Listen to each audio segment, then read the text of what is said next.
Yeah guys, what is going on, and welcome back to another episode of the FM Reboot. It's episode number 38, and today we are returning with a big doubleheader as we face Manchester City at home in the Premier League, big battle for Champions League football, and then Gillingham away in the FA Cup third round. Before we get to the games though, shall always be getting on off camera. And when I say run, it's literally been two games. Obviously, in the last episode, you saw a 5-0 win over Basel in Switzerland in the final game of the Europa League group stage. You guarantee top spot and puts through to the second knockout round. Then the 3-0 win at home to Brighton. Both games coming in the build-up to and just after Christmas away from home. First against Norwich and then against Bournemouth. We lost the first one at Carrow Road 2-1 to the Canaries. Lucas Moura, the former Spurs man, got both goals in 25 minutes. Norwich have done really well for coming up and then this time, unlike a couple of years ago, stabilising themselves in the Premier League. So he scored both goals 25 minutes in a while. Silva grabbed a consolation goal for us all. It proved to be in a 2-1 loss at Carrow Road. And following that, a big Boxing Day victory against Bournemouth away at the Vitality Stadium. You know, Ashton Gate, I wonder, are they ground sharing there? I bet they are, and I bet they're building a new stadium. Yes, it seems. Yep, there we are indeed. Very interesting indeed. So yeah, Bournemouth beat them by 4-0. It was just one of those games where Raul Jimenez is just like, lads, I don't care how old I am, I'm still the best player in this team. He scored a hat-trick in 29 minutes. He won 3 straight golden boots in the Premier League. Can he do it this year? Now he's sharing game time with Fabio Silva. Well, you wouldn't put it past the Mexican. 3 goals in 29 minutes. The other goal scorer was Emi Buendia 24 minutes in a destructive first half an hour where we did the entire job in 30 minutes. Great win there in Bristol. So 4-0 win there, and as you can see in the Premier League table, what that means is, can you believe it, after our loss to Norwich, we're no longer in 5th, but unfortunately we're not 4th, we're not 3rd, we're 6th. Yes, we dropped down to the 2nd Europa League spot for now, and as you can see, it's incredibly tight indeed. The Red Devils, I think they're going to run away with only 1 defeat in 19 and 46 points on the board, but Arsenal in 2nd with 39, then there's 3 teams on 37, we've got 35, Leicester have 32, and then there's 3 teams on 29 from 8th, 9th to 10th in what's been a very tight top 10 in the first half of the season. So we still yet to break into the top 4, and we really need to beat Man City today. Lose to Man City, and I think we're going to be in trouble. When I say be in trouble, it's literally the first game of the second half of the season, but it's just you can't afford to lose games to teams that are above you in the table, you know. It's just, not only are you failing to gain points, you're giving them points. I mean, obviously, that's how it works, but even so, it just means they can gain more separation and go 5 points clear with a win in this game. We need to get, I'd say at the very least, a draw, and a win will see us leapfrog them. So into the game, as you can see, everyone is fit for now, and this will be our team. Patricio is in goal, and about 4 is like Nuri, Eric, Big Chris, and Semedo, with Neves and Forsby through the middle. Traore and Trincao back from injury once again, the inverted winger / inside forward, with Buendia supporting Jimenez up top. Who is the top scorer in the Premier League right now? It's Salah with 15, Silva's got 10, Werner's got 11, and Jimenez has how many this season? 8. You wouldn't put it past him, would you? Let's be honest here. But yes, that's our starting 11, and on the bench, Bernelli, McTominay, Williams, Ward-Prowse, Jordan, Jota, and Fabio Silva as well. First to 2, it's Man City home. Massive game here on New Year's Eve. Come on, Wolves. It's not New Year's Eve, actually. It's the 30th of December. Can you believe this is our 4th season already? It's crazy, man. It feels like I only began this reboot project a week ago, but I love the pace of this series, and just in general, I love the pace of my FM saves nowadays as well. We tend to get through a season in like a week, maybe a week and a half, as Kessie fires one just wide, and I think that's a really nice pace to the save as well. It's not too slow, but it's not too quick, where every single other day we're starting a new campaign. So yeah, 17 minutes in, still 0-0. Did I just say new season every other day? As if that would even be physically possible.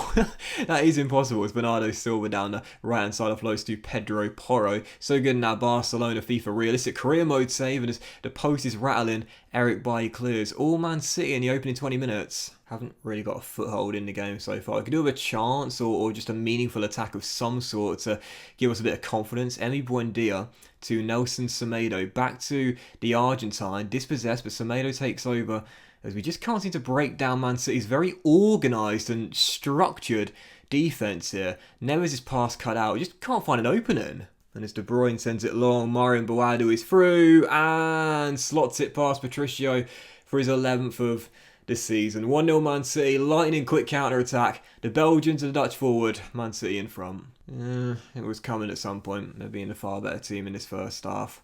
And obviously last season they had that ridiculous campaign where for a long time they were hovering above the relegation zone. They ended up finishing in 10th, and as I said, they weren't going to have a season like that again, and that's definitely not been the case this year. And I'm going to say, I expect to see a much better showing for you in the second half. We've done nothing so far, and tactically, I might make a couple of changes here and try and stretch Man City out wide if I can, try and force them to come out wide, and also lower our tempo, look for better quality chances, more direct in our play, but also run at defence as well. Second half to begin, down by 1, and this will put them 5 points clear. Can't afford that. Just a better team, quite simply. You know, I've talked about the fact that I feel like we are good enough to be a top 4 side, but what I often forget is that the big 6 in FM rarely ever break away. Like, sometimes one team will over the course of like 4, 5, 6 seasons, and more often than not, I don't know why it's always them, but more often than not it is Spurs, as Patricia makes a great save and Eric Bailly clears. But the likes of Man City and Manchester United and Liverpool and Chelsea and Arsenal normally always do quite well for me in FM as well. They just never seem to fall away. They get stronger year after year, so you need to match them whilst you're growing, and that is just such a hard thing to do. Man City have been the better team in this game. Anyway, and they're going for the kill. It's probably going to come at some point. I'm going to make all 3 changes at once here, which I rarely do. Fabio on for Raul, who's not played especially well. Ward-Prowse for the captain, and also Jota coming on as well. There's 4 minutes to go. There is still time, and again, we're only trailing by 1, but we haven't really had a sniff all game long as Neves from range is denied by Edison.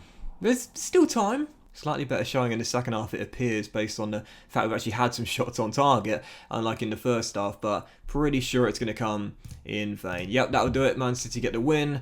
1-0 the final score. Not a disastrous, devastating, humiliating defeat, but a defeat regardless. 5 points clear now, Man City. And yeah, I said it, it wouldn't be devastating to drop out of the Champions League and go into the Europa League for a couple of years, but there's a big difference between the Europa League and the Champions League, as we know. Big blow down. I think again, there's plenty of the season left to go. You will often go on a run at some point where you're very inconsistent. I thought we'd had that earlier on in the season, but now 2 defeats in our last 3 games is a little bit worrying as Fabio Silva wins under 21 Footballer of the Year. Go on, young Fabio. But yeah, I don't know. Again, like I keep saying, is our team good enough to be a top 4 team consistently? I would say yes. But then again, you look at the other teams that are currently in there right now, plus a couple of teams that are outside of it too, and then I start to doubt myself. I'm not sure. So as the transfer window opens and January begins, we are about to bring in a new player. You'll see him in a moment. I'm not going to change my season expectations, never do that. But one thing I will show you is the finances as we continue to see a decrease in our bank balance year after year. Oh, fuck off, Brexit. Forgot about that. Bollocks, I really wanted him as well. I totally forgot about that. So when Brexit happened, obviously sometimes you get a hard Brexit, sometimes you get a soft Brexit. Certain things change depending on what type it is. We now have a restriction on signing 6 foreign under 21 players from abroad in this season. We've already done that after all the youngsters we brought in. But this was one of the ones I was really excited for as well. Luca Calobro, we agreed a deal in the summer, but unfortunately it's fallen through. He looks so good. But we'll have to wait until next season or the season afterwards if we can pick him up.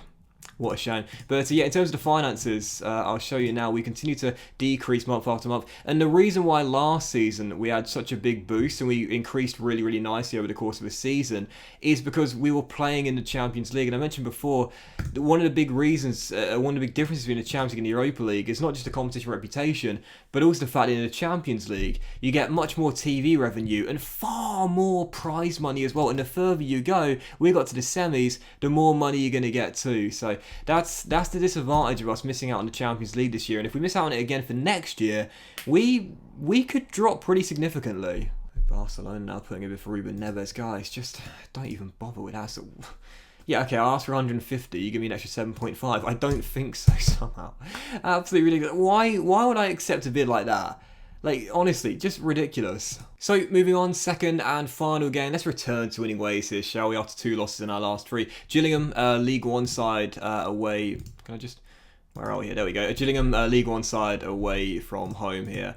as we aim to get ourselves through to the 4th round of the FA Cup. 2 final appearances in 3 years, lost them both on penalties. How will we fare in Season 4? Well, this will be our team, 4-2-3-1, couple of change from the loss against Man City. Patricia remains in goal though, the back four is like Nuri. Miguel, I'll show you his progression by the way, he's doing alright, doing pretty well, but still got a long way to go. Alongside Big Chris and Brandon Williams, Neves and Forsby through the middle again, with Jota on the left, Trincao on the right, and Wendy supporting Fabio Silva now in for Jimenez up top. On the bench you've got Bettinelli, Marquez, Roberts, Ward-Prowse, Jordao, Nato, and Viscardi. And in fact, actually, I'm not going to chance it. Let's take Connor Roberts off the bench here. I'm not going to chance it. I'm putting Jimenez on the bench just in case. Second and final game, it's Gillingham away. Let's make it 3 with no problems. Come on, Wolves. First highlight falling early, a minute and a half into the game as we capitalise on a poor first touch, and now Francisco's been quite injury plagued this season, goes down the right hand side, held up, and he'll find Brandon Williams. Now Buendia takes over, Williams to Neves, and Silva, and Jota, and off the post. Fast start, just woodwork rattled. Just real briefly on Buendia by the way. I'm so disappointed at his drop-off. In the first half of last season he was sensational, but since then he's been progressing okay in training. He's a good Premier League player. He's good enough to be European standard, but he just doesn't provide that many goals or assists. And I mentioned it before, I feel like in this year's FM, like advanced playmakers / attacking midfielders are really underwhelming. He's looking good from dead ball situations today though, and right on cue he's just shut my mouth. Yeah, it's the anti-jinx, I was looking for it. Cross to the back stick, assist for Emmy, Fabio Silva heads in, 1-0 Wolves. I was looking for it. I was looking for it. The criticism leading to my mouth getting zipped tight. Buendia with the assist, Silva with the header, Wolves lead by 1. And Buendia is really good from set pieces, to be fair. It's one of the advantages to having him, though when JWP plays, of course, he takes a back seat.